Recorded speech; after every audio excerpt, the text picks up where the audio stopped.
Mainit ang ating naging hapon ngayon dahil doon sa ERC Energy Regulatory Commission meeting kung saan dumalo ang sulo bilang isang grupo, si Kamansang Dito V, si Kamansang Joy Camaro, yours truly, si Kamansang Richard, si Kamansang Jeff, na kasama din natin. Pero marami pa po tayong aksyon na ganitong gagawin at ito ay napaka, sa tingin ko, interesante din doon sa mga kabansa po natin. And nakasama din natin doon ang mga kabansa natin mula sa Nasecor, of course, si Mang Naro Luwalhati, 89-year-old crusader na nakapagpanalo sa atin ng unang mga refunds po natin. At doon sa hearing nga, yung isa sa hearing officer na batang-batang engineer, minamaliit itong ating mga pinaglalaban. Sabi niya, consumer din naman siya. Pinaalala ko nung huling pagpapaliwanag ko dahil akong last speaker doon, na kung ikaw ay consumer, dapat magpasalamat ka rin kay Mang Naro dahil pinaglabang ka at nakakuha ka rin ng refund. Napakaraming mga issue and of course, kailangan din banggitin natin yung pagpupuna ng mga kawalang aksyon ng ERC at kabuluktutan ng ERC na si Ginoong Jojo Borja ng Iligan Light at talagang yung kanyang mga inilalahad na mga statistika, mga facts, ika nga, tungkol sa halaga 150% overprice ng Meralco ng kanilang mga sinasabing kailangan nila para sa capital expenditures o yung CAPEX. At batay dyan, gusto nilang singilin tayo ng mataas. 150% overprice ng mga transformers, ng anong-anong mga gamit na totoong alam at karanasan at aktual na mga canvas. Bumibisita pa siya sa mga planta ng mga transformers dyan sa Taiwan at sa Europa, sa Amerika, na malinaw na per megawatt 300,000 pesos makakabili ka na top quality. Pinapresyo ng Meralco ng 1.2 to 1.5 million per megawatt. I-multiply mo kung 300 megawatt yan at kung ilang megawatt. Ganyang kalaki ang pinapatong. Billion po. Pati sa mga poste, 3 billion ang overprice. Lahat yan po pinakita ni Ginoong Jojo Borja ang mga statistika. Pero habang kami ay nandoon ng 3 oras, walang commissioner po ang naupo roon dahil umiiwas na humarap sa mga konsumador na dapat kanilang harapin. Sabi ko nga doon sa aking tanong, meron bang trial at meron bang sala ng huwes na pag nag-hearing wala yung huwes? Hindi po pwede po yan. Tayo nagsusweldo sa kanila at yan ang pangunahing katungkulan nila.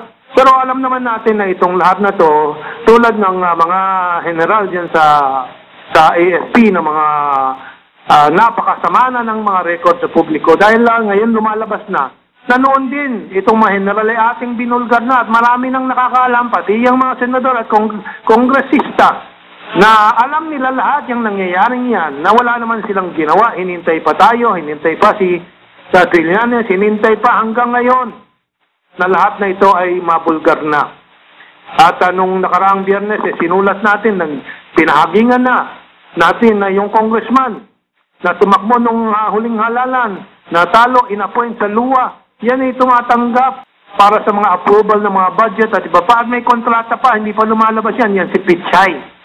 Yung text ni Kabansang Lawrence na inulat niya sa atin, na sabi niya dito, comment, news item on ABS-CBN News.com, quote, Meralco hikes generation charge, unquote.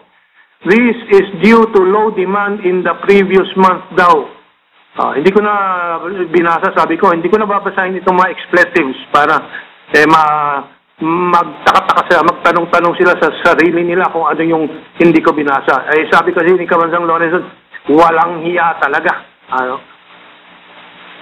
And so, doon ko rin sinabi na yung pinaka-highest rate sa Asia. At sinabi ko yung rate sa Kuala Lumpur, sa Singapore, 17 US cents per kilowatt hour. Sa Meralco franchise area, 28 US cents per kilowatt hour.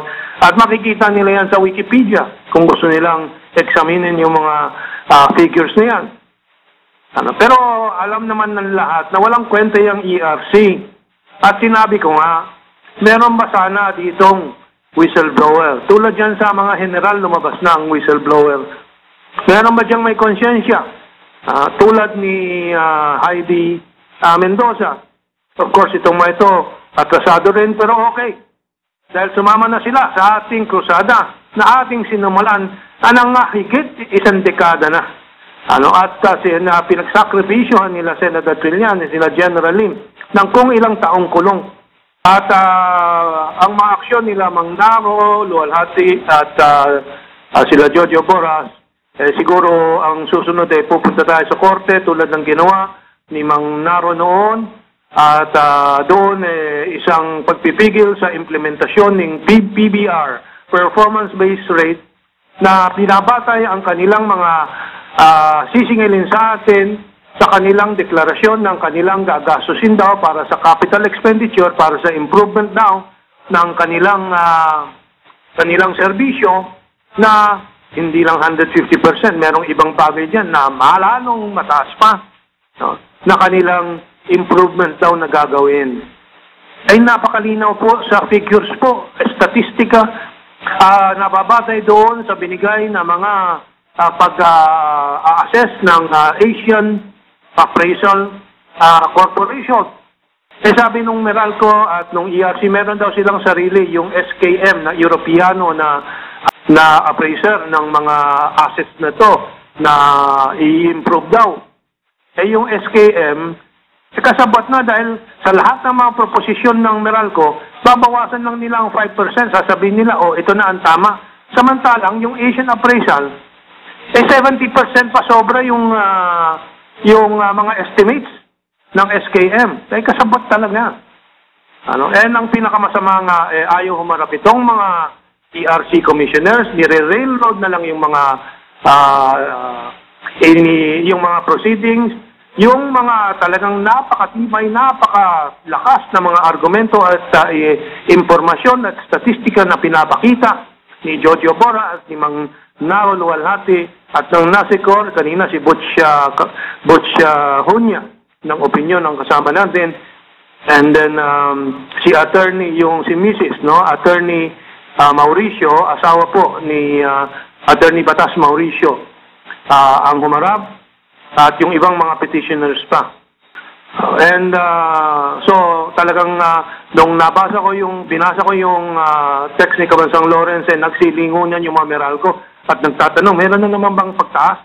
Sila mismo hindi alam. Paglalaban at nang lumawak ang audience natin, at yung halos 3 oras na proceedings sa mga paliwanag ng mga oppositors doon sa ERC, aking tinake recorder din. At sabi ko kay Kabansang Richard na kung maaari subukan natin i-upload din yun kahit 2-3 oras, dahil kung marinig po ng publiko yung mga argumento po ay talagang check yung damdamin po ng taong bayan ay aalma.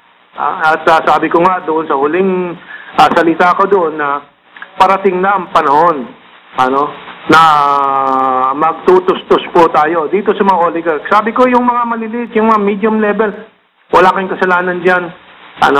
Wala tayong masamang loob dyan. Ang mga oligarchs na yan, darating ang panahon na tulad nila Angelo Reyes at nila Pichay at dadami pa yan. Ang senador, meron diyang mga tumatanggap sa military at nangingigil sa military. Si Roy Logoles, nilabas na ni Commodore Rex Robles, retired Commodore Rex Robles, yung kanyang pagka-cover up dyan kay Garcia. Kaya isa-isa po, binanggit din natin sa column natin yung si Roy Logoles bago pa lumabas si Rex Robles. So lahat yan, kaunting panahon at malilinis natin itong ating lipunan sa ating pagpupursige sa mga tulad, mga tunay na tao na nagmamahal sa katotohanan at sa taong bayan, sa kapwa-tao na sila Mang Naro Luwalhati, sila Jojo Bora at marami pang iba na hindi natin malilista po rito. At